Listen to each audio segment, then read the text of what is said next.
করছি এবং জ্ঞান পিপাসু ছাত্র ছাত্রীদের নেখায়াত কামনা করছি। যারা করোনার প্রাদুর্ভাবে শিক্ষা প্রতিষ্ঠানে আসতে পারতেছে না, অনেকের ব্রেইন লুপ পেয়ে যাচ্ছে, আল্লাহ যেন প্রত্যেকের মেধা শক্তিকে বাড়িয়ে দেব না, আমিন। এবং ধন্যবাদ জানাই স্কুলের ম্যানেজিং কমিটিকে, যারা যাদের পরিচালনায় এই প্রতিষ্ঠান সুন্দরভাবে চলছে। আল্লাহ পাক আমাদের সকলকে যেন কবুল করে বলুন আমিন। ইন্তেজামিয়া কমিটির পক্ষ থেকে আমাকে বলা হয়েছে পবিত্র ঈদে মিলাদুন নবী সাল্লাল্লাহু সম্পর্কে কিছু কথা বলার জন্য। তো আমি সংক্ষিপ্তভাবে শুধু এতটুকু বলতে চাই, আমরা এমন নবীর উম্মত হয়েছি যেই কারণে আমরা সকল নবীর উম্মতের চাইতে শ্রেষ্ঠ। ঠিক কিনা বলেন? শ্রেষ্ঠ নবীর উম্মতের আওয়াজ কি শ্রেষ্ঠ হবে না নিম্ন হবে? এর জবান খুলে তিনবার আল্লাহকে ডাক দিয়ে বলেন আল্লাহ আল্লাহ আল্লাহ। আমার নবীকে ডাক দিয়ে বলেন ইয়া রাসূলুল্লাহ ইয়া রাসূলুল্লাহ ইয়া রাসূলুল্লাহ। জবান খুলে বলি ইয়া ওয়ালি আল্লাহ ইয়া ওয়ালি আল্লাহ ইয়া ওয়ালি আল্লাহ। আল্লাহ আমাদের সকলকে কবুল করুন, আমিন বলেন।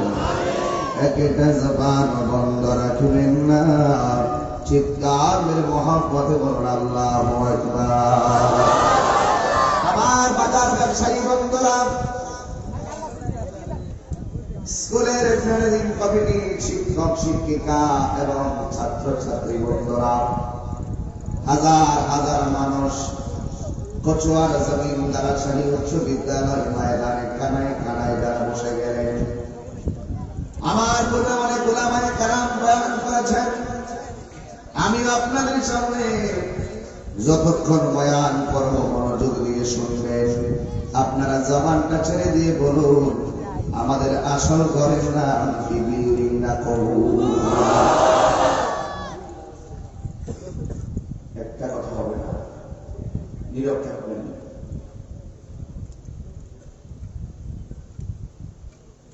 গত মার্চ মাসের 5 তারিখে আমার আব্বা দুনিয়া থেকে বিদায় হয়েছিল।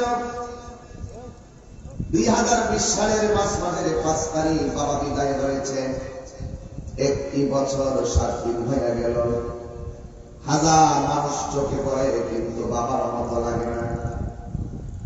আমি তো মনে করি সবগুলো সন্তান বাবা মায়ের এমন পাগল। এই মাঠে কতগুলো মানুষ আজ এসেছেন, এমন অনেক মানুষ আমার বয়ান শুনেছেন আগে থেকে, কিন্তু এমন অনেক মানুষ মুরব্বী দুনিয়া ছেড়ে কবরে চলে গেছে, আর ফিরে আসে নাই। তাহিরি আসবে, তাহিরি আসবে, হাজার হাজার মানুষ অপেক্ষিত। এই মুহূর্তে যদি আমি মারা যাই, আমাকে আর তাহিরি সাহেব বলবে না, আমারে বলবে লাশটারে দাও, আমারে বলবে লাশটারে গাড়ি তুল, আমারে বলবে লাশটাকে বাড়িতে নিয়ে যাও, আমার বাড়ির মানুষ বলে লাশটারে বাহিরে শোয়াও, লাশের পানি গ্রহণ করো, লাশের গোসলের জন্য ফলের পাতা পাও, লাশের জন্য কাপড়ের কাপড় কিনে আনো, লাশের জানাজা কখন হবে বাইকটা ঘোষণা করে দাও। ইমাম সাহেব মাঠে বলবে মরহুমের লাশ এসেছে, আবার কবরে নামার সময় বলবেন লাশটারে ধর, আবার বলে লাশের কবরের প্রথম মাটি কই। এইভাবে আমাকে কবরের মধ্যে বিদায় দিবে। একটা জায়গায় বলবে না তাহিরি সাহেবের ধর, তাহিরি সাহেবের গোসল করা, তাহিরি সাহেবের কাপড়ে কাপড়া, তাহিরি সাহেবের গাড়ি তোলে, এই কথা বলবে না। তার মানে প্রমাণ হয়ে গেল ফুলের সৌরভ, মানুষের গৌরব চিরদিন থাকে না। আল্লাহ রাব্বুল আলামিন কোরআনে বলেন কাইফা তাকফুরুনা বিল্লাহি ওয়া কুনতুম আমওয়াতান ফাআহইয়াকুম সুম্মা ইউমীতুকুম সুম্মা ইউহয়ীকুম সুম্মা ইলাইহি তুরজাউন।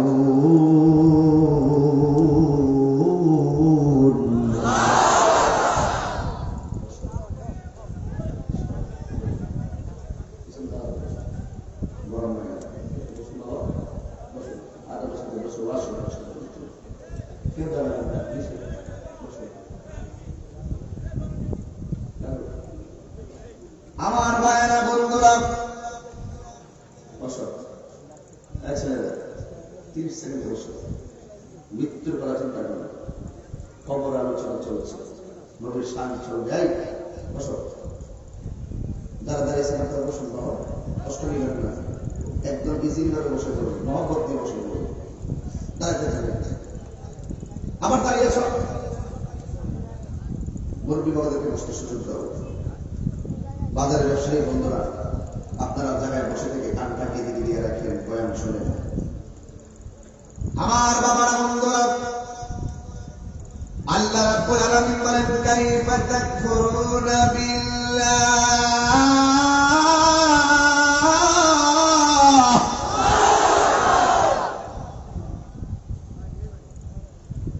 আল্লাহ রাব্বুল আলামিন বলেন, তোমরা কিভাবে অস্বীকার করছো তোমাদের রবকে।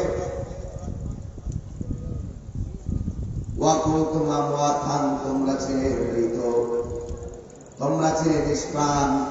কচুয়ার মানুষ জবান করে বলো, আমাদেরকে প্রাণ দিয়েছেন কে? প্রাণ পাওয়ার পরে এনায়তপুরের বিশ্বাবুদ্র হয়েছে, প্রাণ পাওয়ার পরে তাহিরি বক্তা হয়েছে, প্রাণ পাওয়ার পরে চেয়ারম্যান হয়েছে, প্রাণ পাওয়ার পরে বুকে হয়েছে, প্রাণ পাওয়ার পরে এমপি মহোদয় হয়েছে, প্রাণ পাওয়ার পরে ব্যবসায়ী, প্রাণ পাওয়ার পরে কেউ বিল্ডিং এর মালিক, প্রাণ পাওয়ার পরে কেউ টিনের ঘরের মালিক, প্রাণ পাওয়ার পরে কেউ মাটির ঘরের মালিক। কিন্তু আমার আল্লাহ কয়, আমি আল্লাহ যার ইচ্ছা করি তার রাজত্ব দিয়ে আবার ছিনাই আনে, আমি আল্লাহ যার ইচ্ছা করি সন্তান দিয়ে আবার অপদস্থ করি। যুবক আমার আল্লাহ রাব্বুল আলামিনের কোরআন এমন সুন্দর। আল্লাহ বলেন, আমি তোমাদেরকে প্রাণ দিয়েছি, তোমরা তো নিষ্প্রাণ ছিলে, কিন্তু মনে রেখো তোমার অস্তিত্ব, তোমার পজিশন, যা কিছু আছে আমি আল্লাহ রাব্বুল আলামিন সব কিছু একটা খাবার মাধ্যমে ধ্বংস করে দিব। আল্লাহ বলেন, সুম্মা ইউমীতুকুম, অতঃপর জীবন দেওয়ার পর আমি যখন মৃত্যু নামক খাবার দিয়ে দিব, সাথে সাথে এমপিগিরি শেষ, মন্ত্রীগিরি শেষ, বক্তাগিরি শেষ, বিশ্বাসগিরি শেষ, সব শেষ হয়ে যাবে। যখন সব শেষ হয়ে যাবে, আমাদের দেশের একটা অভ্যাস আছে, দুনিয়াতে আসছি আর কি আসবো নাকি, যা খাবার খাইয়া লই। না না না না, দুনিয়াতে কেবলমাত্র ক্ষণস্থায়ী, ক্ষণস্থায়ী। এই যে খুঁটিগুলো লাগাইলেন, ইচ্ছে করলে এই খুঁটিগুলো সিমেন্টের পালা দিয়ে লাগাইতে পারতেন, কিন্তু নরমাল পাশ দিয়ে বসাইলেন। কারণটা কি? কারণটা হলো এই প্যান্ডেলটা একটু করে ভেঙে ফেলা হবে। আল্লাহ রাব্বুল আলামিন কোরআনে বলেছেন, খুলিকাল ইনসানু দাঈফা।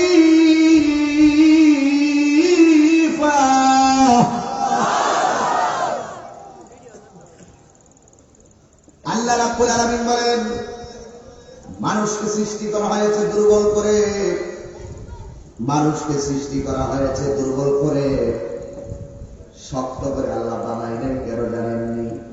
কুল্লু মান আলাইহা ফান। কেমনে বুঝাইতাম বাস, আমি বুঝিনি। কি ভাষায় কথা বললে যে আপনারা বাস বুঝবেন? কি ভাষায় কথা বললে যে আপনারা আজকে থেকে নামাজে দাঁড়িয়ে দেবেন? কি ভাষায় কথা বললে যে নবীর চাঁদের চাইতে বেশি মহব্বত করবেন? এই যোগ্যতা আমার নাই। এই শুধু একটা কথাই যথেষ্ট, কুল্লু মান আলাইহা ফান। এত সুন্দর পৃথিবী শেষ হয়ে যাবে। আমি বক্তা, আরেকজন আরেক লেভেলের, কিন্তু সব শেষ। আল্লাহ সময় মৃত্যু, শুধু এই ছোট্ট একটা কথাই তো আল্লাহকে চেনার জন্য, আল্লাহকে ডাকার জন্য যথেষ্ট। কি বলে, ঠিক কিনা বলেন? এই জন্য আল্লাহ বলেন, সুম্মা ইউমীতুকুম, অতঃপর আমি আল্লাহ তোমাদেরকে মরণ দেব। মরণ দিলে কিন্তু সব শেষ না। আল্লাহ রাব্বুল আলামিন বলে মরণ দিলে শেষ না, মরণের পরে আমার আল্লাহ সুম্মা ইউহয়িকুম, অতঃপর আমি আল্লাহ তোমাদেরকে জীবন দিব।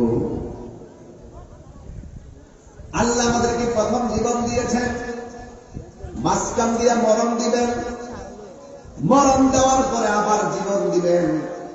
দুইটা জীবনের হাকিকত কিন্তু এক না। আল্লাহ রাব্বুল আলামিন কোরআনে বলেছেন আমি আল্লাহ প্রথম জীবন দিয়েছিলাম আমি আল্লাহর গোলামি করার জন্য। আমি আল্লাহ প্রথম জীবন দিয়েছি তোমরা আমি আল্লাহর গোলামি করবে। এরপরে আমি আল্লাহ মরণ দিলাম আমি আল্লাহর ক্ষমতা বোঝানোর জন্য। এরপরে আমি আল্লাহ আবার জীবন দিন মুক্তবাদের জীবনের চালার পথে কি করে চলো সবগুলোর হিসাব পুঙ্খানো নেওয়ার জন্য। পছন্দ দাঁড়ায় যাইবে না। প্রকাশ্যে গুনাহ করেছি, গোপনে গুনাহ করেছি, জেনে গুনাহ করেছি, না জেনে গুনাহ করেছি, আমার গুনার খবর আমিও হিসাব দিতে পারবো না, আমার নেকের হিসাব আমিও দিতে পারবো না। কিন্তু আল্লাহ বলেন আমি আল্লাহ রাব্বুল আলামিন তোদের সব কিছুর পুঙ্খানো বায়োডাটা আমি আল্লাহ এমন ভাবে রেখে দিয়েছি যাররা যাররা করিবা আমি হিসাব নিব আমি আল্লাহ হাসরের ময়দানে। ঠিক কিনা বলেন? কার কাছে ফিরে যাবো আমরা? সুম্মা ইলাইহি তুরজাউন।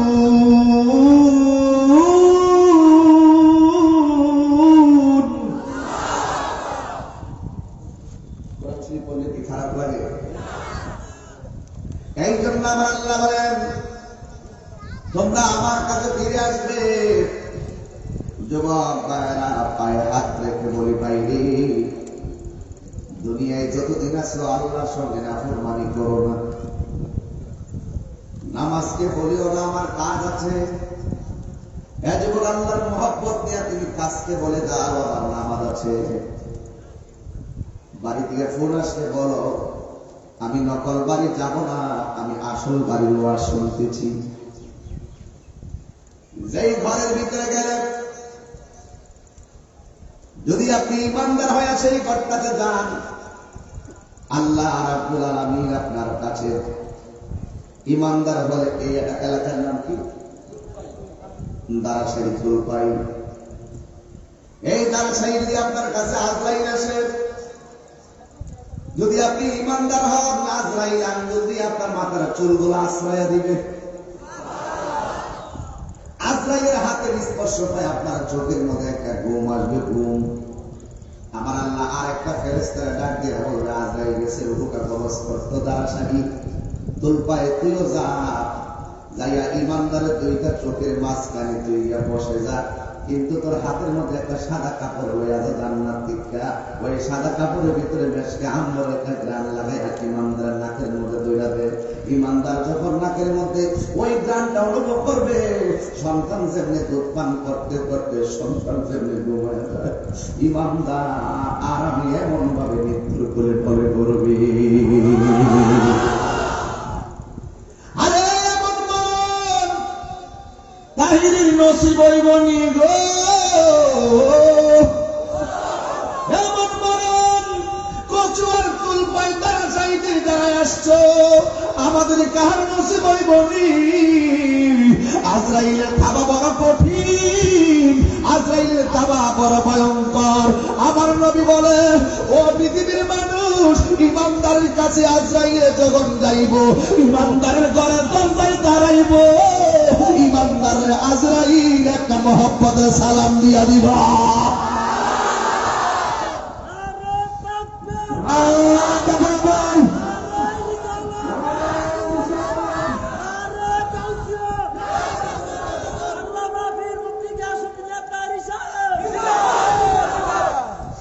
আল্লাহ বলবে ও আজরাইল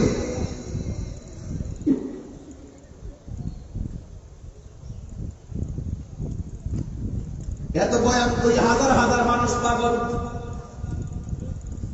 গত রাত্রে 3টা প্রোগ্রাম করেছি, প্রতিদিন 4 মাসে প্রতিদিন 3টা প্রোগ্রাম করলাম। লাভ হইব কি? হাজার হাজার মানুষের সালাম আমার হবে কি যদি মরণকালে আমার নবীর দিদার না পাই? তোমার কোটি টাকা,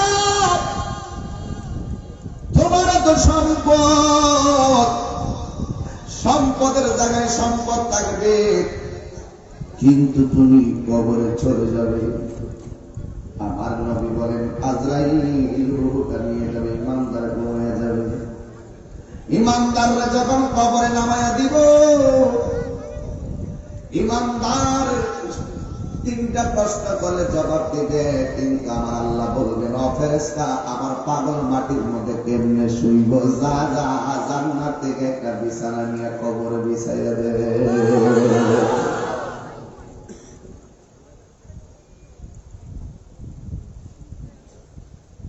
ইমানদারে ঘুমাইব, কিন্তু কবরের ভিতরে এইভাবে যখন শুইব, হঠাৎ করে ইমানদার কবরে ডান হাত হবে, হঠাৎ করে দেখবে ইমানদারের ডান পাশে এত সুন্দর একটা নূরের আলো ঝলমল ঝলমল করতেছে। জিগাইব তুমি কেডা গো? আমার কবরের ভিতরে তুমি আলো দিতেছ। কয় তুমি আমার ছিল না, আমি হইলাম তোমার দুনিয়ার সকল নেক আমল।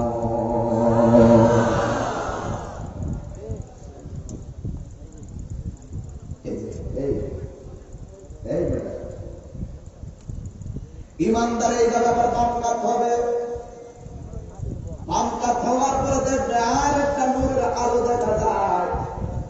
এবার ওই আলোটা বলবে আমি চাঁদের আলো না, সূর্যের আলো না, আমি কোন আলো না, আমি বললাম তোমার সারা জিন্দেগীর কোরআন তেলাওয়াত।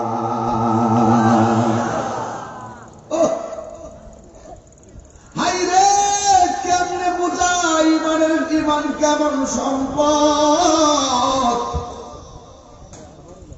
ইমানদারের কাছে আজরাইল যখন কইব আমি তোমার রূহটা কবজ করতেছি, ইমানদার বলবে তাড়াতাড়ি রূহ কবজ করো। আর দুনিয়া সিজনুল মুমিনিন, এই দুনিয়াটা হলো মুমিনের জন্য জেলখানা। আমার আর দুনিয়া ভালো লাগে না গো, আমার রূহটা তাড়াতাড়ি কবজ করো। এবার ইমানদার ডাক দিয়া বলবে আজরাইল, আমার রূহটা তাড়াতাড়ি কবজ করো, আমি আমার মালিকের সঙ্গে দিদারের জন্য আমার মনটা পাগল পাগল হয়ে রয়েছে।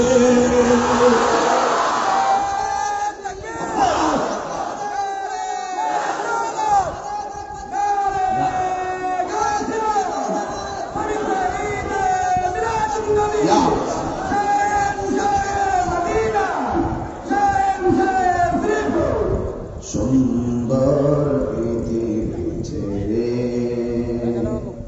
চলে যেতে চায় না মন,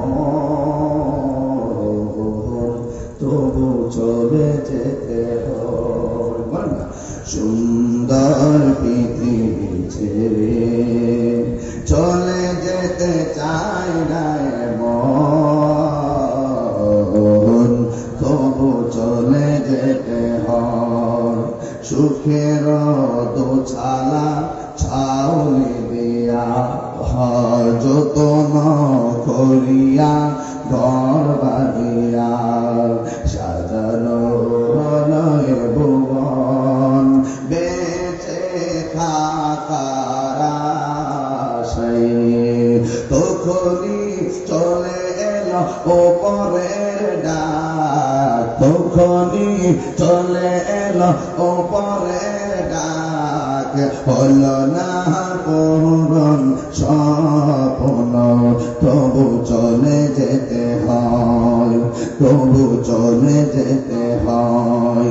সুন্দর পৃথিবী ছেড়ে চলে যেতে চায় না মন, তবু চলে যেতে হয়।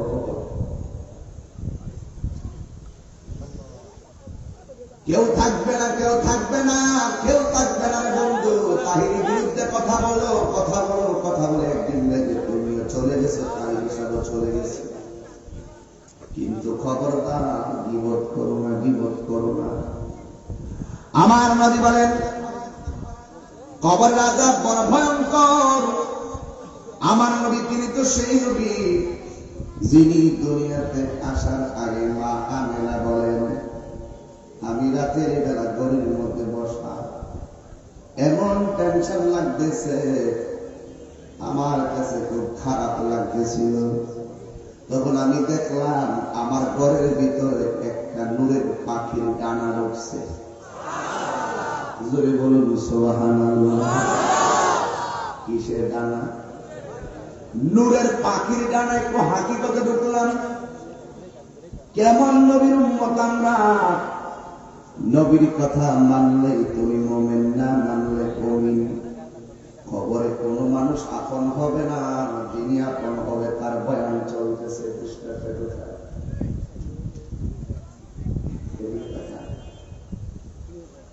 এই পুষ্টার লেখা আছে মহাপবিত্র ঈদে মিলাদুন নবী।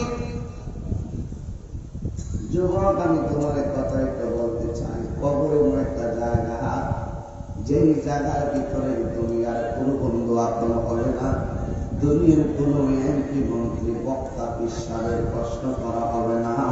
ওই কবরের ভিতরে একটা প্রশ্ন হবে আমার নবী নিয়া। কথা বলেন ঠিক কিনা? আল্লাহ রাব্বুল আলামিন বন্ধু নবীকে দুনিয়ায় পাঠিয়েছেন।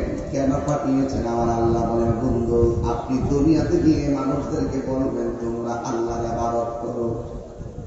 টেন্ডারবাজি করার জন্য আমাদেরকে আল্লাহ পাঠাই নাই, রাহাজানি করার জন্য দুনিয়ায় পাঠাই নাই। আমার আল্লাহ আমাদেরকে পাঠিয়েছেন একমাত্র আমার আল্লাহর গোলামি করার জন্য। কথা বলেন ঠিক কিনা? এই জন্য আমার যুবক ভাইয়েরা, অনুরোধ করে পায়ে ধরে বলি, আমার নবীর আম্মা হযরতে আমেনা রাদিয়াল্লাহু তাআলা আনহা তিনি বলেন, আমি রাতের বেলা ঘরে বসা, আমার কাছে বড় টেনশন লাগে। তখন আমি নবীর সংবাদ পেয়েছিলাম।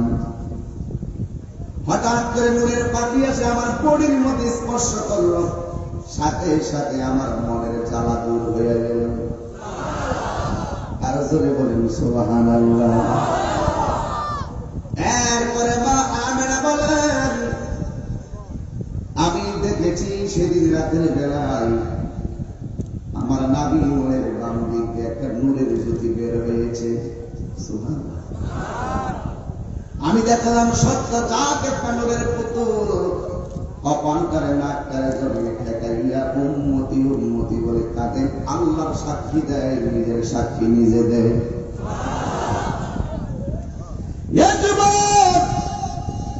কেন এখানে টোকা দিলাম? তার কারণ আছে। হঠাৎ করে এই দিকে কেন টোকা দিলাম?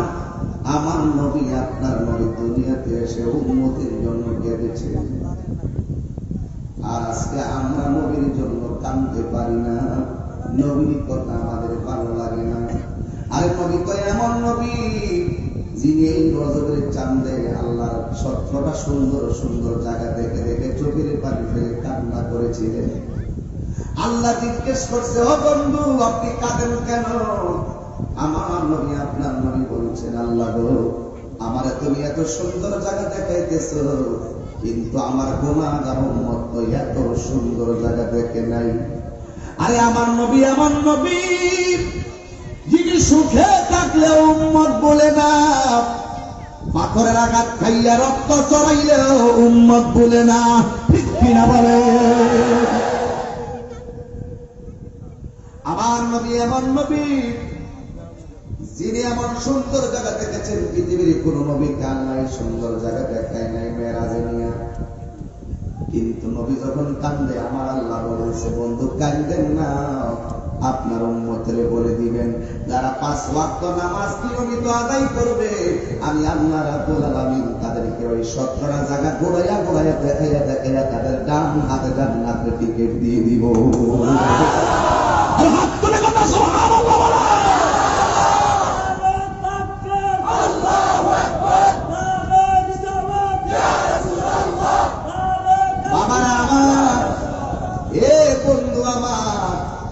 নবী খুশি, আমার আল্লাহ খুশি, উম্মত সুখী, আমার নবী সুখী।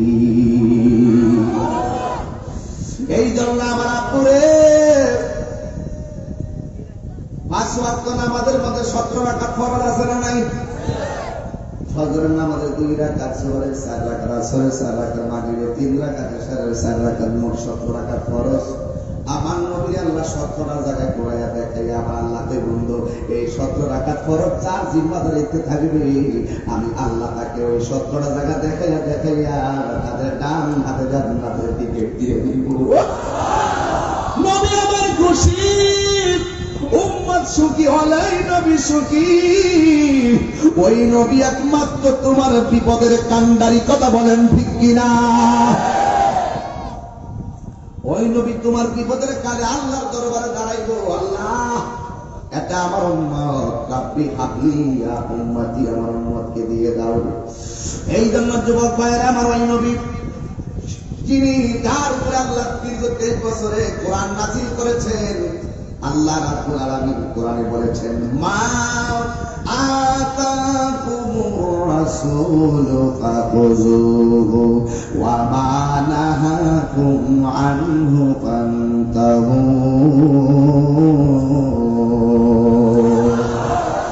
এই কোরআনে যা কিছু আমাদেরকে আদেশ করা হয়েছে, কল্যাণকর বলা হয়েছে, তা আমরা গ্রহণ করব, আর যা তিনি নিষেধ করেছেন তা থেকে আমরা দূরে থাকবো। এখন জবান খুলে বলেন আমার নবী কি নামাজের পক্ষে না বিপক্ষে? আরো জোরে করে, নামাজের পক্ষে না বিপক্ষে? এই জন্য আমার বাবারা বলছিলাম তুমি দুনিয়াতে রাস্তা 2টা পাইবা, একটা রাস্তা পাইবা আনন্দের রাস্তা, একটা রাস্তা পাইবা তুমি ভালো রাস্তা, আর একটা রাস্তা পাইবা তুমি মন্দ রাস্তা। এই জন্য 2টা জিনিস বোঝার জন্য আল্লাহ পাক বিবেক নামক একটা আদালত দিয়েছেন। এই আদালতের মাধ্যমে তোমাকে বাছাই করতে হবে, মরণের পর আমাকে জবাব দিতে হবে আল্লাহর দরবারে। এই জন্য আমি ভালো পথে চলবো, মন্দ পথে আমি যাব না। কারণ আপনারা বলেন আল্লাহর দরা কি নরম না শক্ত? আমার নবী বলেন কিয়ামত তো হবে, হবে না? কিয়ামত তো হবে, কিন্তু একদিন পৃথিবী ধ্বংস হয়ে যাবে। কিন্তু সবচাইতে বড় কিয়ামত হলো আজরাইল যখন তোমার রূহটা বের করে নিয়ে যাবে। একদিন ইসরাফিল আলাইহিস সালাম সিংহা ফুৎকার দিবে, সব শেষ হয়ে যাবে, কিন্তু যিনি ছিলেন তিনি থাকবেন, তিনি আছেন। জবান খুলে বলুন তিনি কে? এই আওয়াজে মানি না, জবান খুলে বলুন তিনি কে? এই জন্য আমার বাবার আমার নবী বলেন কবরের ভিতরে ভয়ঙ্কর ভয়ঙ্কর আযাব হবে, কিন্তু পৃথিবী একদিন শেষ হয়ে যাবে। আমার নবী বলেন এই পৃথিবীটা শেষ হওয়ার আগে কিছু আলামত আছে। 1 নম্বর আলামত আঘাত হবে, যেই দিক দিয়ে মানুষ রাস্তার কল্পনা করে না ওই দিক দিয়ে রাস্তা হবে। আমার নবী বলে এটা কিয়ামতের আলামত। আবার এই যে চেয়ার আছে, এই চেয়ারের মধ্যে যোগ্য মানুষের জায়গা হবে না, এই চেয়ারের মধ্যে অযোগ্য মানুষের জায়গা হবে, যোগ্য মানুষের অবহেলিত হয়ে যাবে। আমার নবী বলেন এটা হলো কিয়ামতের আলামত। আর একটা হলো শরীয়তের কথা, এলেমানা কথা, এলেমের চর্চা উঠে যাবে, আর শরীয়তের ফয়সালা সাধারণ পাবলিক করবে। কোরআন সুন্নাহ যারা জানে তাদের কাছে তারা যাবে না। আমার নবী বলে এটা হলো কিয়ামতের আলামত। আবার কিছু কিছু মানুষ রাখালিয়া ছিল, এরা 10 তলা 20 তলা বিল্ডিং এর মালিক হবে। আমার নবী বলে এটা কিয়ামতের আলামত। চোখের পলকে বাদশা ফকির হয়ে যাবে, এটা কিয়ামতের আলামত। 2 নম্বর হলো জিনা ব্যভিচার একদম প্রকাশ্যে শুরু হয়ে যাবে। দেখেন না আমার সমাজের ভিতরে বিভিন্ন বিভিন্ন দিন আছে, উপলক্ষ আছে, এই উপলক্ষের ভিতরে কত সুন্দর কত বাজে বাজে মেলামেশা করে, আর এইভাবে জেনা ব্যভিচার বেড়ে যাবে, আর মানুষ হারাম গুনাহকে আরাম মনে করে খাবে। যেমন বর্তমানে তাকে দেখেন সুদ একটা মারাত্মক বেদি এবং মারাত্মক হারাম। সুদের 70টা গুনাহ আছে, এর মধ্যে সর্বনিম্ন গুনাহ হলো নিজের মায়ের সঙ্গে জিনা করা। যদি কি নাউজুবিল্লাহ বলবেন না? এই সমস্ত হারামগুলো মানুষে আরাম মনে করে করে খাবে। আমার নবী বলে এটা কিয়ামতের আলামত। এইগুলো হলো কিয়ামতের ছোট আলামত। এ বন্ধু আমার নবী বলেন কিয়ামতের বড় বড় আলামত আছে। বড় বড় আলামত হলো 1 নম্বর হলো আমাদের করবে ইয়াজুজ মানুষ বের হয়ে যাবে। ইয়াজুজ মানুষকে আবার ইয়াজুজ মানুষ হলো বৃহদাকার দুইটা দানব। আমার আল্লাহ রাব্বুল আলামিন বাদশা যুলকারনাইনের মাধ্যমে তাকে বিল্ডিং এর ভিতরে এখনো বন্দী করে রাখছে। সে মানুষগুলোর ওই সময় হাতের মধ্যে নিয়ে পিঁপড়ার মতো মুখে ঢুকায় ঢুকায় খাইয়া ফেলাইতো, সাগরের মুখের মধ্যে দাঁড়াইতো, সকল পানিগুলা পান করে ফেলাইতো। এমন মানুষের অত্যাচার করত। ওই বাদশা যুলকারনাইন বহু বছর আগে তার বিল্ডিং এর মধ্যে বন্দী করে রাখছে। এখনো সে বিল্ডিং এর ভিতরে বন্দী আছে। প্রতিদিন সকালবেলা জিহ্বা দিয়া বিল্ডিংটা চাটতে থাকে। চাটতে চাটতে চাটতে চাটতে একেবারে ব্লেডের মতন চিকন বানাইয়া ফালায়।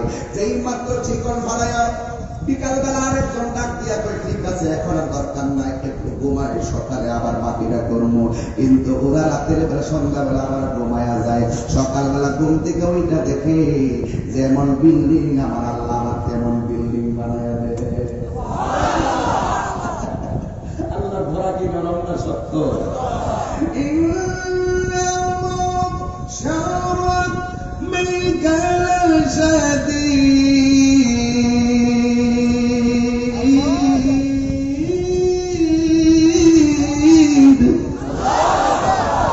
যেমন বিল্ডিং তেমন বিল্ডিং বানায় দেখে একেবারে যাদের কানগুলো আসমান থেকে জমিনে পড়ে এমন বড় বড় মানুষগুলোর বিল্ডিং এর ভিতরে বন্দী বানায় রাখছে কেনাই। আমার নবী বলেন কিয়ামতের পর আলামতের মধ্যে যখন তারা বের হবে তখন মনে করবা কিয়ামত সন্নিকটে চলে এসেছে। এই ইয়াজুজ মানুষ বের হবে। আমার নবীকে এটা বড় বড় আলামতের মধ্যে একটা আলামত। 2 নম্বর হলো দাজ্জাল বের হবে। জবান খুলে বলেন কে বের হবে? দাজ্জাল বের হবে। দাজ্জাল বের হয়ে বলবে আমারে আল্লাহ মান, জোরে কি নাউজুবিল্লাহ করবেন না? এটা বড় ইমানি কথা বলতেছি ভাই। দাজ্জাল এসে বলবে আমারে আল্লাহ মানো, কিন্তু আমার নবী কয় দাজ্জালের ফিতনা হলো সবচাইতে বড় ফিতনা। দাজ্জাল বলবে আমারে আল্লাহ মানো, কিন্তু বেঈমানরা তাকে আল্লাহ মাইন্না ফেলাইব।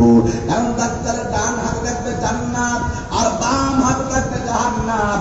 আপনারা বলেন এটা কি আসল জান্নাত না নকল জান্নাত? আসল জান্নাতের মালিক কে? সাউন্ডারে তুলে দাও। আসল জান্নাতের মালিক কে? এবার বিয়াদতরা বেঈমান যারা ঈমান যারা থাকবে না ওরা তাকে আল্লাহ মেনে ফেলবে। কেন জানেন? দাজ্জাল বলবে আমারে আল্লাহ না মানলে আমি তোদেরকে মেরে ফেলবো। এই মরণের ভয়ে তারা তাকে আল্লাহ মেনে ফেলবে। জোরে জোরে কি নাউজুবিল্লাহ বলবেন না? এবার ঈমানদার যারা তারা আল্লাহ মানবে না। ঈমানদার বলবে তুমি আমরা আল্লাহ না, কারণ তোমার কপালের মধ্যে 3টা আরবি লেখা দেখা যায়। একটা হলো কাফ, আর একটা হলো ফা, আর একটা হলো র। তুমি কখনো আমরা আল্লাহ না। আল্লাহকে দেখা যায় না, ধরা যায় না, ছোঁয়া যায় না। আল্লাহ ওয়াদা করেছে পাপ পুণ্যের হিসাবের পরে আমাদেরকে জান্নাত দিবে। ওই দিনে দাজ্জালের মোকাবেলা টাকার জোরে হবে না। ওই দিন দাজ্জালের মোকাবেলা সম্পদের জোরে হবে না গো। আমার নবী বলে সেই দিন বড় কঠিন। এই দিনের কথাই আমার নবী বলেছেন এমন একটা সময় আসবে জ্বলন্ত আঙ্গা হাতে রাখলে যেমন কষ্ট হয়, ঈমান রাখতে তার চাইতে আরো বেশি কষ্ট হয়। ওই সময় বাদ মানুষগুলো একমাত্র ঈমানের কারণে দাজ্জালের মোকাবেলা করতে পারবে। এবার আমার নবী বলেন দাজ্জালকে যারা আল্লাহ মেরে ফেলবে তাদেরকে দাজ্জাল বাগানে ঢুকাইয়া দিবে, আর যারা আল্লাহ মানবে না এদেরকে আগুনের মধ্যে ফেলে দিবে। তখন ঈমানদার ডাক দিয়ে কয় নবী গো, ও যদি আমাদেরকে আগুনে ফালাইয়া দেয় আমাদের শরীরে তো অনেক ব্যথা লাগবে, কষ্ট লাগবে। আমার নবী বলে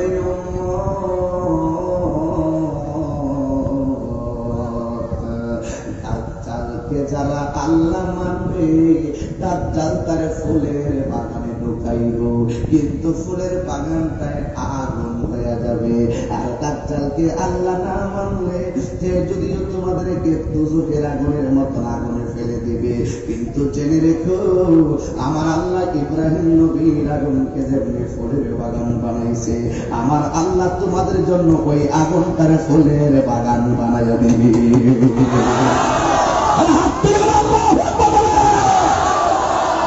ইমানদারের দাম আছে না নাই? আলোচনা বলা আছে না নাই?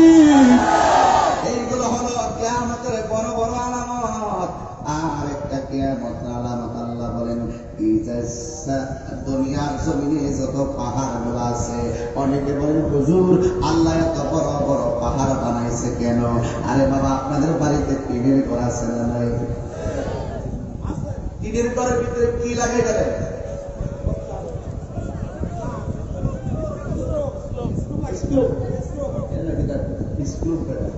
ঠিক আছে। আর একটা গোল একটা দেয়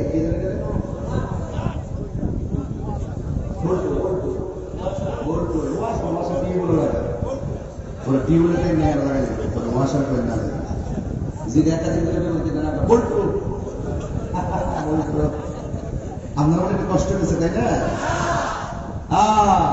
পৃথিবীর মানুষ বুঝতে হবে, আল্লাহ কুদরত বুঝতে হবে, তাহলে আপনি আল্লাহর ইবাদত করে মজা পাইবেন। কথা কোন ঠিক না ঠিক? কোথায় ছিলাম, কোথায় আসলাম, কোথায় যাব, এই তিনটার ব্যাগ যারা চিন্তা করছে এরা খাঁটি মানুষ হয়ে গেছে। কথা কোন ঠিক কিনা? আর যারা বেঈমান তারা মনে করছে দুনিয়াতে আইসে আর কি আসবো নাকি, ডায়াবেটিস হয়ে গেছে, গরু গোস্ত খায়া লই, হাড়ে বলিছে গরু গোস্ত যে মজা খায়া লই, ইচ্ছা মতো খায়া খাবার করে রেখ। কিন্তু না, এই পৃথিবীতে ইমানদারদের তিনটা গুণ আছে, তিনটা গুণ আপনার মধ্যে থাকলে আপনি ইমানদার। এক নম্বর বলবো, এক নম্বর হলো ইমানদারে কথা বলবে কম, দুই নম্বরে ইমানদারে ঘুমাবে কম, তিন নম্বরে ইমানদার খাবে কম।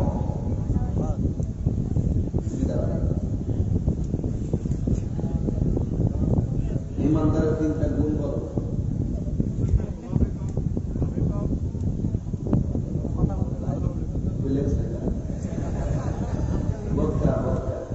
তাইর সামনে আইলেন মেয়েরা সে দিতে পারে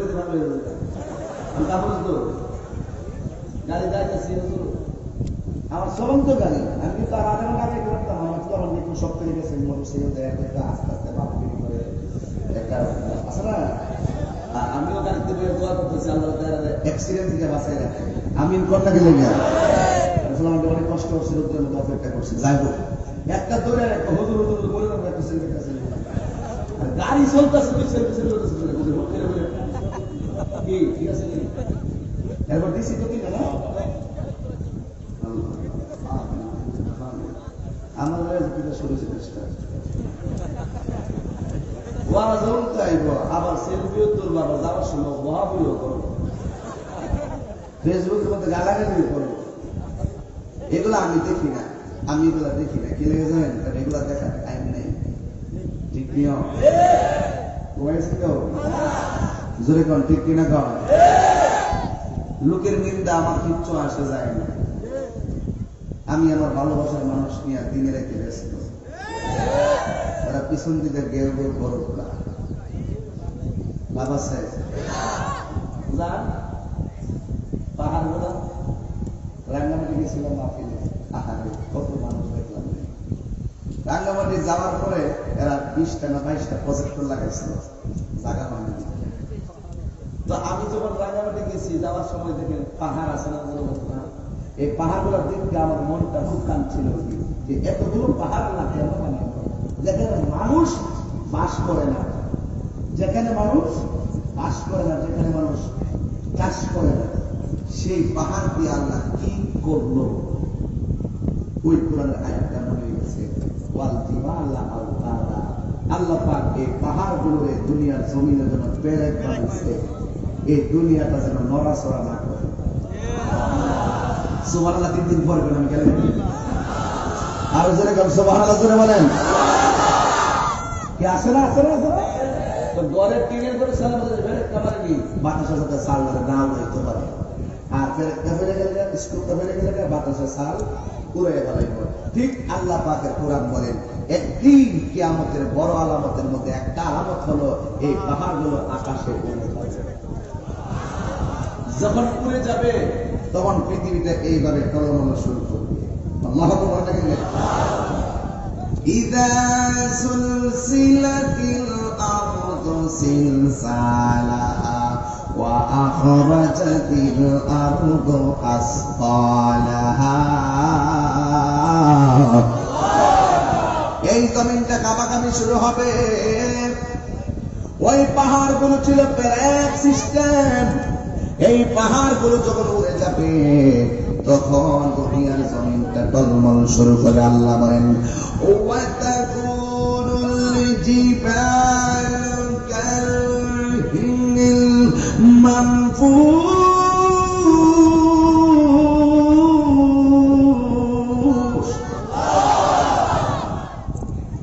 এর আগে ইয়াউমা ইয়াকুন নাস কাফারা يوم يكون الناس كالفراش المبثوث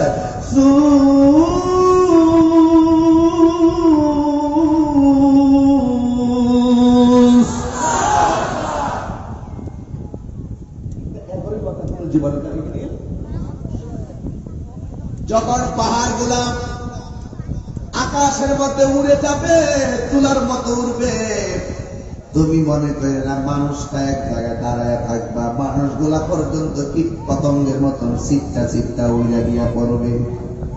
বাংলাদেশের বহুত সন্তান লন্ডন গিয়া পড়বে, লন্ডনের বহুত মানুষ আমেরিকা যায় পড়বে, কিন্তু এমন ভাবে মানুষগুলা বিক্ষিপ্ত অবস্থায় কীট পতঙ্গের মতন উড়তে থাকবে। চিৎকার মেরে কি আল্লাহু আকবার বলবেন না? আল্লাহ রাব্বুল আলামিন এই পাহাড়গুলা যখন উড়াইয়া দিব,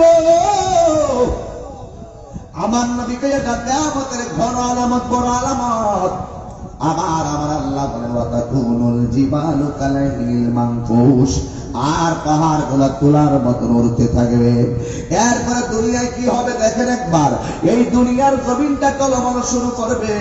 ইযা জুলজিলাতিল আরদু জিলজালাহা, যখন এই পৃথিবীটা কম্পন শুরু হয়ে যাবে, তখন ওই সময় কোন মা থাকবে 3 মাসের গর্ভবতী, আবার কোন মা থাকবে 5 মাসের গর্ভবতী, আবার কোন মা থাকবে 10 মাসের গর্ভবতী।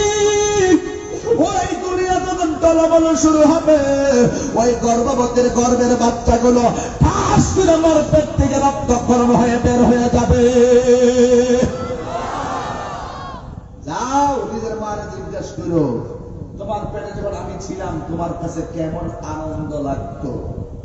মা বলবে পুত্রে, সন্তান পেটে আসবে বড় স্বপ্ন দেখছিলাম, সন্তান হবে অনেক স্বপ্ন দেখি, কিন্তু সন্তান পেটের ভিতরে গভীর রচনীতে আমার পেটে এমন লাথি মারছে, আমি ঘুম ভেঙে বসে সারা রাত কাঁদতে কাঁদতে পড়েছি।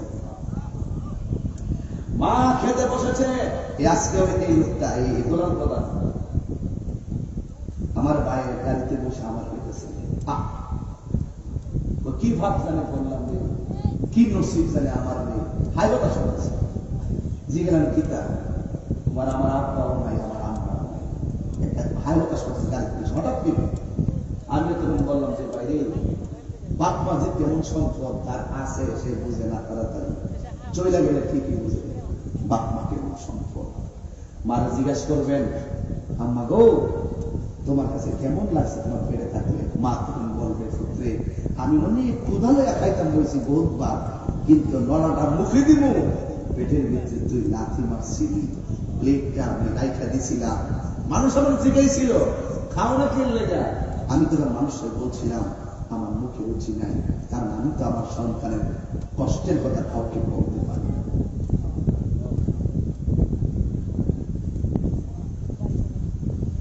আসলে কি জানেন, আমি যে একটা খুব দুর্বল, আমার ওই সাজাদাও করেছে একটু এদিকে কাজ দিয়ে, আসলে আমি ওয়াজগুলো করি না, যখন 12-1টা বাজে তখন আমি আমার মনের বিলাপ করি ওয়াজের মানুষকে নিয়ে। আমি এই কথাগুলো বললাম আমাকে, যুবক ওয়াজ তো বহুত শুনবা, কিন্তু একটা কথা বইলাতে মাঝখানে করে মন থাকতো না, জীবনে কোনোদিন এই 2টা মানুষের চোখে ফেলে ফেলায় কান্দে, একটা হলো মা আর একটা হলো বাবা। আমি যখন গেছিলাম ইয়াকে, আমি যখন হেলিকপ্টারে উঠি, আমি মনে মনে ভাবতেছি যে আব্বা জানে কোথায় আছে, আমি আব্বার সাথে দেখা করে এলাম না, হুট করে উপরে ওঠার পরে দেখি বাবা নিচে দাঁড়ায় আমার হাত ধরেছে। আমি তখনও বুঝি নাই বাবা এই ইশারাটা জীবনের শেষ ইশারা।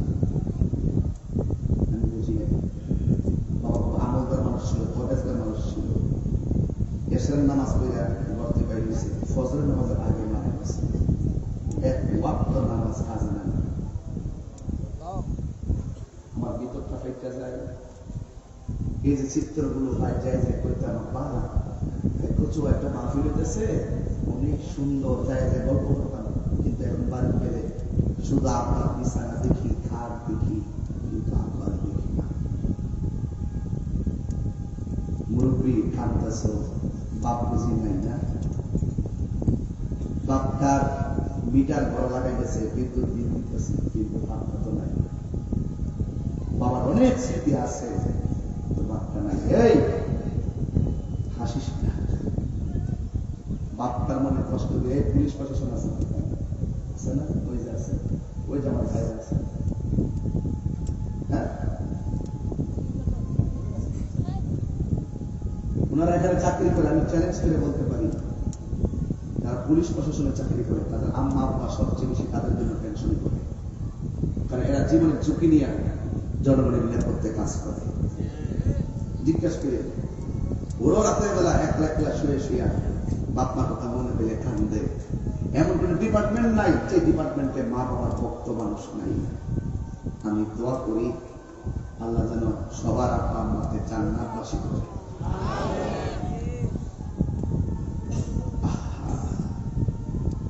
কি একটা মুহূর্তে বসছি জানেন হুজুর, দোয়া কবুলের তিনটা টাইমের মধ্যে একটা টাইম হলো আসল মতো, এমন একটা টাইম নেই মাহফিলটা করছে গেছে, এখন নীরব থাকো, কিয়ামতের কোনো সময়। আল্লাহু আকবার। আরে মারে জিজ্ঞাসা করিস আমি ভূমিষ্ঠ হওয়ার সময় তোমার কেমন লাগছে, তো মা তো বলতে পারবে না, দাই মারে দিকে দাই মারে, দাইমা বলবে তোর মা কয়েকবার বেহুশ হয়ে গেছে, আর বারবার বলছে আল্লাহ সন্তান পেটে নিয়ে ভূমিষ্ঠের সময় যদি এত কষ্ট জানতাম সন্তান পেটের মধ্যে নিতাম না। ভূমিষ্ঠ হওয়ার পরে মা সন্তানদের কোলে নেওয়ার সাথে সাথে তার হাজার ব্যথা ভুলে যায়, ঠিক কিনা বলেন?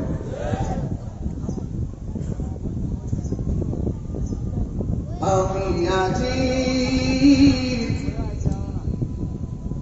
বড় একা হয়ে অশ্রুসিক্ত চোখে, আমার নিজের হাতের লেখা, বাবা যাওয়ার পরে আমি অনেকগুলো লেখা এমনিতে চলে আসে। আমি আজি বড় একা হয়ে অশ্রুসিক্ত চোখে, বাবা চলে গেছে বলে, বাবা চলে গেছে বলে, যেতে নাই দিব হায় তবু যেতে দিতে হয়, তবুও চলে যায় বিধাতার রীতি। আমি আজি বড় একা হয়ে অশ্রুসিক্ত চোখে,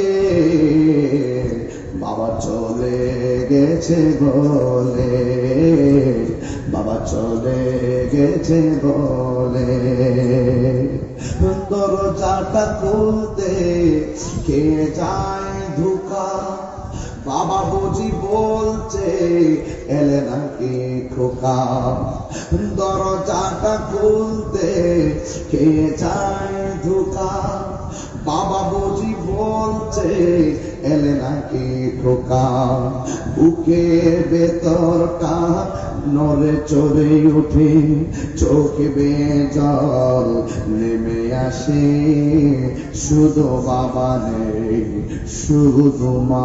যুবক ওয়াদা করবে আজকে থেকে তাহিরে যদি 1 মিনিটের জন্য ভালোবাসা দেখো, দুইটা জিনিস থেকে দূরে থাকবা, একটা হলো নেশা আর একটা হলো মা বাবার মনে কষ্ট দেওয়া। এই দুইটা জিনিস থেকে বাচ্চা থাকবা। খোদার কসম করে বলি মায়ের দোয়ায় বহুত সন্তানের অনেক পদোন্নতি হয়ে গেছে। এই জন্য আমি বাড়ি গেলে আমার আব্বার এই চিত্রগুলো দেখলে আমার মনে হয়, তাই আমি বিলাপ করি। আমি আছি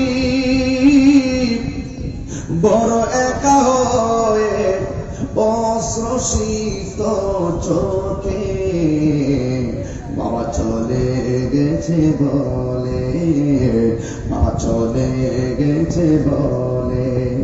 আব্বা আব্বা কোনোদিন দরজাটা লাগাইতো না, খুলে রাখতো, আমি গিয়ে আব্বার মাথায় হাত দিতাম। এই জন্য এখন আমারও বলি, দরজাটা খুলতে কে যায় ধোকা, বাবা বুঝি বলছে এলে নাকি খোকা, বুকের ভেতরটা নড়ে চড়ে ওঠে, চোখ বেয়ে জল নেমে আসে, শুধু মানে শুধু বাবা নেই, শুধু মানে শুধু মানে এই জানি ফিরে পাবো না হারানো তিথি, বাবা শুধু তাহির প্রেমে বাঁধা স্মৃতি, জানি ফিরে পাবো না হারানো তিথি, বাবা শুধু তাহির প্রেমে বাঁধা স্মৃতি, বুকের ভেতরটা নড়ে চড়ে ওঠে, চোখ বেয়ে জল নেমে আসে, শুধু মানে শুধু বাবা নেই। আমার বাবা কেমন জানেন? এই দুলাল ভাই আমার বাড়ি গিয়েছিল, আব্বা চেয়ারে বসা, আমি পাশে বসা, ওনার সাথে আরো অনেকগুলো লোক। ইনি মাদ্রাসা দিবেন, আমার বলছে ভাই আমার আম্মারে তো উনি আম্মা ডাকছে, বলছে এই জায়গাটা আমি আমার আম্মার নামে দিয়ে দিব, সব ওয়াকফ করে দিয়ে দিব, আম্মার নামে মাদ্রাসা দিব। মিটিং আধা ঘন্টা মিটিং করার পরে আব্বা বলছে মাদ্রাসাটা তোমার বাবার নামে দিবা। বুঝছিল? এই কথাটা আমার বাইরে বলছিল, মাদ্রাসাটা আপনার নিজের বাবার নামে দিবেন। আমার আব্বা ওই রকম লোক, লোভহীন মানুষ, কোন লোভ ছিল না, কোন ধরনের অহংকার ছিল না, এমন একজন সরল মানুষ ছিলেন আমার বাবা। এই জন্য বাপরে, এই জন্য বলি আব্বা যতদিন আছে বাবা নামক বড় বৃক্ষটাই মনে রেখো, যদি ফল নাও দে তোমাকে আজীবন ছায়া দিয়ে রাখবে। এই ছায়া যার মাথার উপরে থাকবে না, আল্লাহর কসম তাহির মতন পাগল হয়ে যাবে, আমার মতন বিলাপ ফিরে ফিরে কান্না বাবার জন্য। মা নামক মমতার চাদর যে ঘরে থাকবে না, মনে করবে তুমি কম বলে কেন 7 তলা বিল্ডিং এ থাকলেও তোমার মনে শান্তি পাবে না। কথা বলেন ঠিক কিনা বলেন? আজকে বহুত সন্তান দুপুরের খাবার মায়ের হাতে খেয়ে আসতে পারে নাই, বহুত সন্তান গভীর রাত্রে বাড়িতে গিয়ে মাকে ডাক দিয়ে বলতো আম্মা ভাত খাবো, এখন তারা বলতে পারে নাই, কারণ ওই মা কবরের মধ্যে আছে। খবরদার যুবক, আমি তাহিরি আবারও বলি, কোনদিন তোমরা মা বাবাকে কষ্ট দিবা না। আল্লাহর কসম, মা বাবার মনে কষ্ট দিয়া যে বিশ্বাস কইব আমার কাছে মুরিদ হবি, মা বাবার খেদমত লাগবে না, আমি তোর সব, আমি বলবো ওই বিশ্বাস নয়। এই জন্য ওই বিশ্বাস হুজুরের আওলাদি আমার কানের মধ্যে মুক্তা লাগাই কইছে, হুজুর মা বাবা নিয়ে একটু কথা বলেন। তাহলে ওই বিশ্বাসের সন্তান, ওই বিশ্বাসরা যারা মা বাবার খেদমতের কথা বলে, এরাই হলো সত্যিকার বিশ্বাস। কথা বলেন ঠিক কিনা বলেন? আর যে বলবে মা বাপ লাগতো না, আমি তোর সব, এরা বিশ্বাস না, এরা অভিশাপ। কথা বলেন ঠিক কিনা বলেন? এই জন্য আমাদের এরাইপুরের দরবার, ফয়জিয়া দরবার থেকে শুরু করে একটাই সবক আজকে হাজারো লাখ মানুষের সামনে একটাই শুধু বলবো, জীবনে কোনদিন মা বাবার মনে কষ্ট দেওয়া যাবে? যদি মা বাবার মনে কষ্ট দাও, তাহিনীর সামনে বয়ান শুনতেই শোনা। কথা বলেন ঠিক কিনা বলেন? আমাকে যদি 1 মিনিটের জন্য মহব্বত করে থাকেন, আমি আবারও বলি, 2টা মানুষের কখনো কাঁদানো যাবে না। এই মায়ের পক্ষে কে আছেন একটু হাত তোলেন তো বাবা। আমরা কি হাত কেউ নামাইবেন না, 2টা হাত তুলবেন। আমরা কি সত্যিকার মাকে ভালোবাসবো? আর কোনো সত্যিকার মাকে ভালোবাসবো? মাকে ভালোবাসলে খুশি কে? আরো যখন খুশি কে? আমার সাথে বিশ্বাবুদের দেখছিলাম শুরুতে হাত তুলছিল সবাইকে, বিশ্বাবুদের কথাই এইভাবে হাতটা নাড়াইছিলেন, এখন এইভাবে নাড়ায়া বিদায় বেলায় মায়ের একটি গজল বলে আমরা চলে যাব। সবাই কি রাজি আছেন? সবাই বলেন, মা কেন এত দামি জানে না সকলে, বল মা কেন এত দামি জানে না সকলে, জানতো যদি পরত দেখে পুরাণ হাদিসে বলে, একটি হাজার সওয়াব মিলে, একটি হাজার সওয়াব মিলে, মাকে একবার দেখিলে মা কেন এত দামি জানে না সকলে, বল মা কেন জানে না সকলে। 2 বছরে পানি করালো মায়ের বুকের দুধ, তুলে পিঠে নিয়ে আমার দিতেন কত সুখ। প্রতি বছর পানি করালো মায়ের বুকের দুধ, কোলে পিঠে নিয়ে আমার দিতেন কত সুখ। সেই মায়ের কষ্ট দিলে, সেই মায়ের কষ্ট দিলে খুদার আরো সতলে, মা কেন এত দামি জানে না সকলে। বসো, এ মা কেন এত দামি জানে না সকলে। জবান খুলে বলি মা। হ্যাঁ, দাঁড়া লাগলো মায়ের পাগল ছেলেরা, বসো সবাই জবান খুলে বলেন মা। এই মা বাবার খেদমত আমরা চাই কি চাই না? জবান খুলে বলেন চাই কি চাই না? আজকে থেকে কি ওয়াদা করা যাবে যতদিন বেঁচে থাকবো মার খেদমত করবো? মা যদি কবরে যায় থাকে তো মায়ের কবর গিয়ে জিয়ারত করে মায়ের জন্য দোয়া করবো। রাজি আসবে না ভাই বলে মুসলমান? এই জন্য আমার আল্লাহ বলেন এমন একটা সময় আসবে এই পৃথিবীটা কম্পন শুরু হয়ে যাবে, তখন 6 মাসের বাচ্চা ডেলিভারি হয়ে যাবে, 8 মাসের বাচ্চা ডেলিভারি হয়ে যাবে। সেই খবরটা মায়েদের জন্য বড় কঠিন একটা সংবাদ। এই জন্য আমি বলবো যে এই মায়ের পেট থেকে সন্তান রক্তক্ষরণ হয়ে বের হয়ে যাবে, এরপর সবাই বলবে ও কানা ইনসানু মালাহা, কি হইলো কি হইলো? মার পেট থেকে সন্তান কেনে বের হয়ে গেল। ইজা সামাউন ফাতারাত, আকাশটা বিদীর্ণ হয়ে যাবে। ওয়াইদাল কাওয়াকিবু মুতাসারাত, আকাশের নক্ষত্রগুলো খুলে খুলে পড়ে যাবে। কি হইল কি হইল? কুল্লু মান আলাইহা ফান।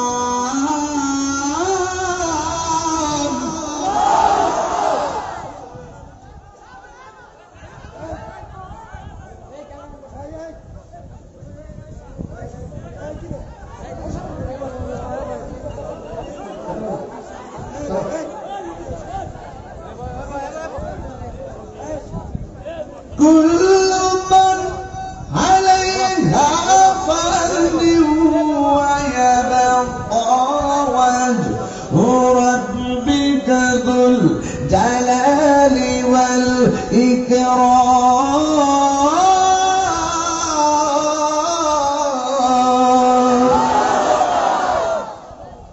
সব কি হয়ে যাবে? শেষ। যিনি ছিলেন তিনি আছেন, তিনি থাকবেন। জবান খুলে বলুন তিনি কে? থাকতে পারবেন দুনিয়া চিরদিন? তাইলে অহংকার চলবে, তাকাব্বুরি চলবে, মারামারি চলবে, কাটাকাটি চলবে, জঙ্গিবাদী চলবে, সন্ত্রাসী চলবে, উস্কানি চলবে, গুজবে কান দেওয়া চলবে। এগুলো সব বাদ দেন। যুবক, তোমাকে আবারও বলছি, জবানটা খুলে খুলে ওয়াদা করবে আজকে আমার সামনে, বাবা, ইয়াবা, ফেন্সি, গাঁজা, এই নেশা কি চলবে না বন্ধ হবে? জবানটা ছেড়ে বলে চলবে না বন্ধ হবে? আমি শুধু বলবো না, শুধু আপনারা বলবেন বন্ধ। আমি সব জায়গায় এই ওয়াদাটা নেই। বলুন বাবা, বন্ধ জোরে বলতে হবে। বাবা, ইয়াবা, ফেন্সি, গাঞ্জা, হিরোইন, সুদ, ঘুষ, চুরি, ডাকাতি, মারামারি, ওজনে কম, মা বাবাকে কষ্ট। আমাকে খুশি করতে বলছেন? কাকে খুশি করতে বলছেন? ওয়াদা যে করছেন আল্লাহ জানে কিনা?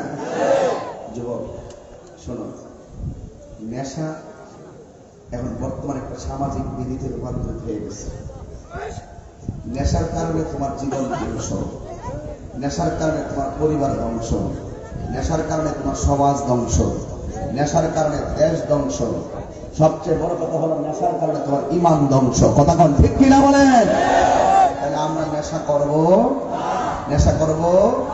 বহু সন্তানের মনে পাওয়া যায় নেশার কারণে বাপ মারে পর্যন্ত আঘাত করছে। কোলাঙ্গার সন্তান, কোলাঙ্গার সন্তান। আমরা নেশা করব। এবার এখন বলবেন শুধু চলবে, 5:45 বেজে গেছে। জবান খুলে বলবেন চলবে। পারবেন তো বলতে? নামাজ তোমার ঠোঁট লড়ছে না, ঠোঁট লড়লে 2টা ঠোঁট লাগবে পাশাপাশি, তুমি এমনি রয়েছে। নামাজ আরো জোরে নামাজ বড় জমিদের মধ্যে রয়েছে। আমার ছিল না তোমরা কত সোজা মানুষ কিন্তু আমি একটু বেহাও আছি। ওয়াদা করলে করার মতো করতেই হবে, মুনাফিকের ওয়াদা দরকার নাই, ডাইরেক্ট করতেই ভালো।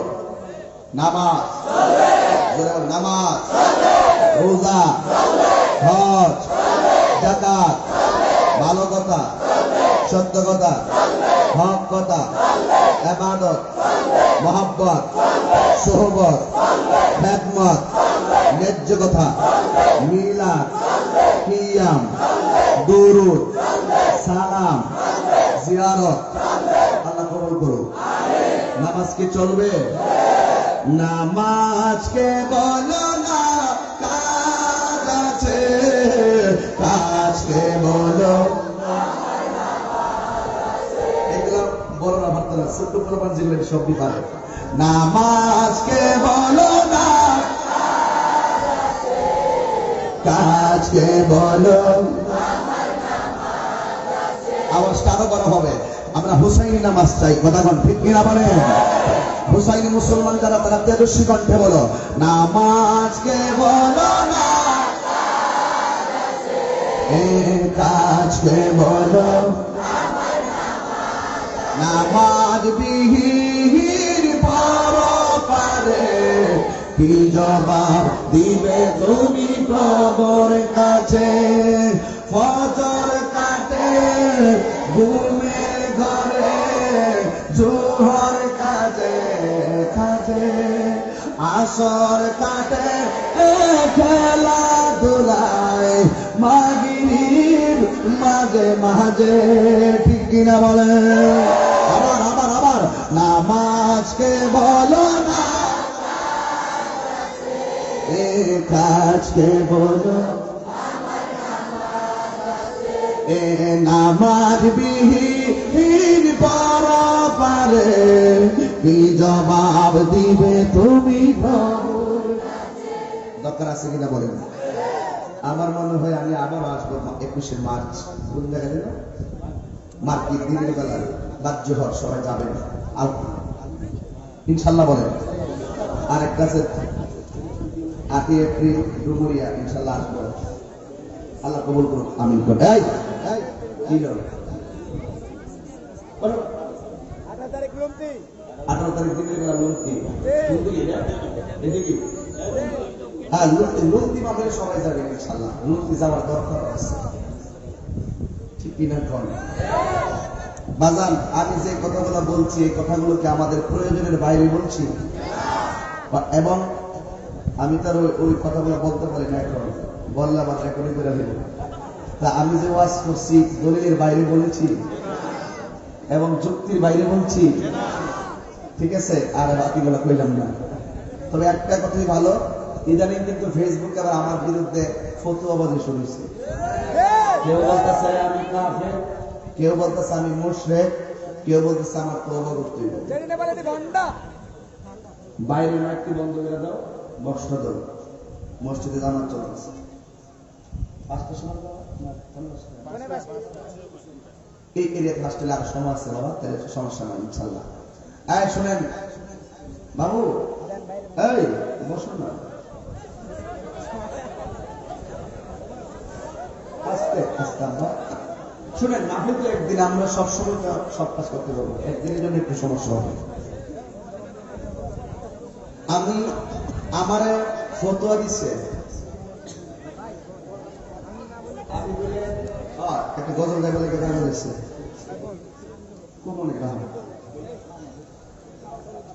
কেউ বলতেছে আমি কাফের, কেউ বলতেছে আমি মুশরিক, কেউ বলছে আমরা তওবা করতে হবে। দেশের মধ্যে একটা হুলস্থুলি লাগিয়ে দিচ্ছে। কেন বলছে জানেন? পাইছেন আপনারা? আল্লাহর দম রাসূলকে দিয়া আল্লাহ গেলেন গায়েব হয়ে, রাসূলের দম খাজা পাইয়া শুয়ে আছে আজমিরে। কেউ ফিরে না খালি হাতে, খাজা তো পারবে। এটা আমি বুঝতাম খাজা বাবার মাহফিল। আচ্ছা, এটা কি আজকে নতুন গান না পুরান গান? আজ থেকে 26 বছর আগে একজন লেখছে, মনে 26,000 লোককে গাইছে, তাহার বিরুদ্ধে ফতোয়া নেই। আমি কাহিনী করার সাথে সাথে কইছে আমি ফতোয়া দিয়ে কাফের মুশরিক বানাইয়া পুরা প্রতিরোধের ডাক দিয়ে সব জায়গা গরম করে নিয়েছে। গরমটা যদি আমি যেইভাবে বলছি এইভাবে যদি তারা বললে আমার বিরুদ্ধে কথা বলতো, আমার মনটা বলতে আমি বলছি কে আল্লাহ রাসূলকে দিয়া গেলেন আল্লাহ গায়েব হইয়া। আর ওরা ওয়াজ এসে বোঝাইতেছে আমি বলে কইছি আল্লাহর দুন রাসূলকে দিয়া গেলেন আল্লাহ ফকির হয়ে যাবে। এটা কি ব্যাখ্যা না অপব্যাখ্যা? এর লাগে কিছু গুজবে কান দিয়া। আর আমি যেই বেড়া মানুষের সাথে লেজ দিয়ে কান চুলকাই না, আমি কিন্তু খুব নরম মানুষ না, খুব নরম মানুষ না, আমার একটা প্যারা বেড়া আছে। আমি আপনাকে সম্মান করি তাই বলে এটা আমার দুর্বলতা না, আপনাকে সম্মান করি এটা আমার আদর্শ। আর আমার আদর্শের জায়গাটা যদি আপনি প্রশ্নবিদ্ধ করেন, দুর্বলতা মনে করেন, তাহলে আমি আপনাকে কিছু বলতে পারি। তবে এটা ভেঙে দেব না বললেও সমস্যা।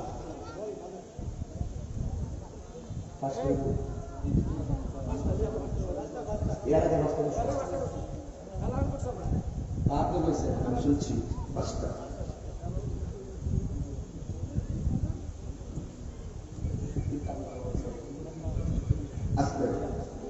আচ্ছা আমি কি আল্লাহ গেছেন ফকির হইয়া বলছি? কথা বল না, আল্লাহ গেছেন ফকির হইয়া বলছি। আবার আরেক ওয়াজ বলতেছি কইতাছে আল্লাহ রাসূলকে দিয়ে আমি বলছি আল্লাহ গেছে খালি হইয়া। এরপরে আল্লাহর যে জন আছেন সব নবীর দলেছে, নবীর যা আছেন সব খাজার দলেছে, যা চাইবার খাজার দলে চাও। আমি কি এই কথা কইছি? এটা কি ব্যাখ্যা না অপব্যাখ্যা? এই অপব্যাখ্যাকারীরা সমাজের ভয়ঙ্কর শত্রু। আমি বলছি আল্লাহর দল রাসূলকে দিয়া, এটাকে আমি লিখছি না কবি লিখছে? কবি কোন ধ্যান নিয়ে কবিতা লিখছে এটা কবির ব্যাপার। আমি এটা আবার কোন ধ্যানে আমি গাইছি এটা আমার ব্যাপার। কৌমিরা আমার বিরুদ্ধে এটা নিয়ে বলছে, আমার কোন দুঃখ নাই, কারণ কৌমিদেরকে আমরা অনেক সময় অনেক আকিদার কারণে আমরাও কাফের বলি, এরাও আবার অনেক সময় আমরা কাফের বলি। কিন্তু আমরা 1450 বছর ধরে হুমতে আমরা কাছে স্বাভাবিক হয়ে গেছে, কিডনি বুড়ো হয়ে গেছে। তো এটা কোনো ব্যাপার না। আবার সুযোগ মতো ভাইলে আমরা আবার কৌমির লোকে আলোচনা সাপেক্ষে মিলল যেতাম পারি। দেখছেন না ফ্রান্সে যখন নবীর বিরুদ্ধে ব্যঙ্গচিত্র করছে, এরাও মানছে, আমরা দল নিয়ে মানছি। এইটা ব্যাপার না। কিন্তু সবচেয়ে বড় ব্যাপার হইল আমাদের কিছু লোক আমরা সঙ্গে চললে, আমরা সাথে মহব্বত দেখাইয়া আমরা বিরুদ্ধে, আমার বিরুদ্ধে বিশেষ করে মুখেও তো বলার দরকার ছিল তাহির সাহেব আপনি এটা দিয়ে কি বুঝাইছেন ব্যাখ্যা দেন। আমার ব্যাখ্যা দেওয়ার পরে যদি আমার মুখ থেকে কোনো কুফুরি বের হইতো তাহলে আমার কাফের ফতোয়া দিত। তারা আমারও জিজ্ঞাসা না, ডাইরেক্ট ব্যাখ্যাও করলো না, না কইরা ডাইরেক্ট কাফের ফতোয়া দিয়া, মুশরিক ফতোয়া দিয়া 5 ডিগ্রি সেন্টিমিটার এমন ভাবে দিয়ে দিছে যে মনে হয় আমি বলছি আল্লাহ কোন যা আছে সব নবীরে দলেছে, নবীর যা আছে সব খাজারে দলেছে, এবং যা চাইবার খাজার কাছে চাও। পাবলিকরে এই একটা দামটা লাগাইছে। তো দামদাবাজদের দামটা লাগায় একদিন, ইমানদারের জবাব থাকে প্রতিদিন। কবি এখানে স্বীকার করছে আল্লাহর ধন, সব ধনের মালিক কে? সেই ধন থেকে আর কিছু ধন হোক আর বেশি ধন হোক, যতটুকু হোক, এলেম হোক আর খাজিনা হোক, আমার নবীকে আল্লাহ দান করছে। কবি কয়ে গেছে যে আল্লাহ নবীকে দিছে, কম হোক উদুর হোক আল্লাহ দিছে, নবী পাইছে। আল্লাহ এবং রাসূলের ব্যাপার। রাসূলের তো খাজা পাইয়া, যেহেতু খাজা বাবার মাহফিলের জন্য খাজার নামটা আমি উল্লেখ করছি, কিন্তু পৃথিবীর সকল মকবুল বান্দা সব আল্লাহর ওলিরা এটার অন্তর্ভুক্ত। নবী কইছে ইন্নামা আনা কাসিম ওয়াল্লাহু ইউতি, আল্লাহ আমারে দেয়, আমি যদি বন্টন করি। এটা খাজিনা হোক আর এলেম হোক, আল্লাহর মাহবুব বান্দারা কিয়ামত পর্যন্ত পাইতেই থাকবে।